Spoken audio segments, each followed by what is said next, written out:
Sir যদি 2 সন্তানের জনক হয় তারপরেও আমি স্যারের সংসার করব, স্যারের বউ হব, এমন দাবিতে গৃহশিক্ষকের বাড়িতে ছাত্রীর অনশন।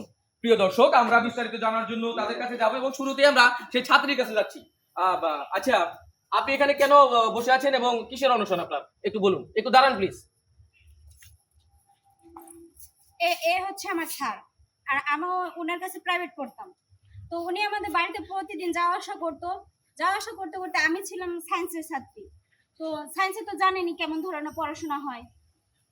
উনি আমাকে হাতে কলমে ধইরা প্রতিটা সাবজেক্ট প্রতিটাই আমাকে পড়াশোনা করাইছে। এখন ওনার সাথে আমার এমন একটা সম্পর্ক হয়ে গেছে যে বলার মতো না। আমি লোক সমাজে মুখ দেখাতে পারবো না। এর যত দোষ গুণ যাই থাক, ওনার যদি 10টা বাচ্চাও থাকে, আমি ওনাকেই বিয়ে করব। আচ্ছা, ও যদি বিয়ে না করে আমি এই বাড়ি থেকে বের হব না। আমার লাশ বের হবে। ও বিয়ে করবে না, ওর 14 গোষ্ঠী মিলে আমারে বিয়ে করবে। আপনি থামুন, আপনি ওনাকে আপাতত সরান। প্রিয় দর্শক, আপনারা বুঝতেই তো পারছেন কত স্ট্রংলি অনশন করেছে মেয়েটা। আচ্ছা, আপাতত স্যারকেও একটু জিজ্ঞেস করার আছে। মেয়েটি যে অভিযোগ করেছে আপনার ছাত্রী, এটা সত্যি? ভাই এটা সম্পূর্ণ মিথ্যা। মিথ্যা কথা বলেন। আচ্ছা, কথা বলতে দিন প্লিজ। সাংবাদিক সাহেব এসে কথা বলতে বাচ্চা আছে, এই যে ভাই আমার স্ত্রী আছে, এইসব রেখে কি ভাই আমি এসব করতে পারি?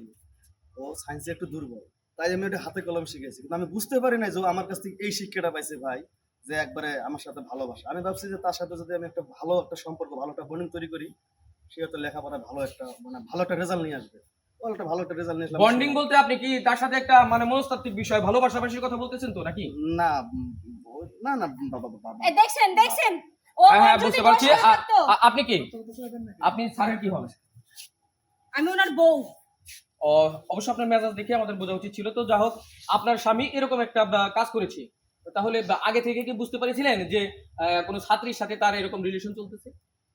এটা যদি জানতাম তো টাইনা ছেড়ে ফেলাই দিতাম আমি। ওরে বন্ডে ঠিক আছে আরে ভাই, আমি তো সাংবাদিক আছি। ওই ছেলের মা আপনি? আপনার ছেলে তো শিক্ষিত করেছেন, অনেক পড়াশোনা করিয়েছেন কষ্ট করে, কিন্তু ছেলে সঠিকভাবে মানুষ হতে পেরেছে বলে আপনার মনে হয় কি?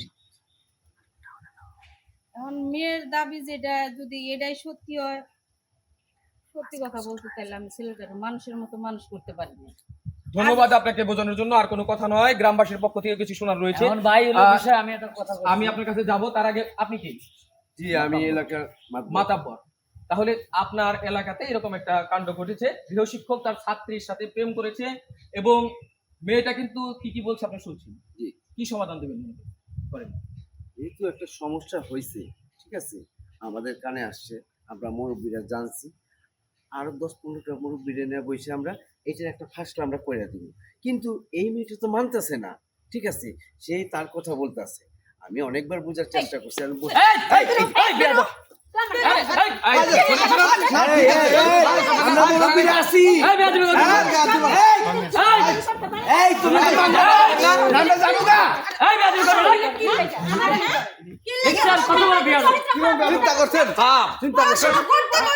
আমি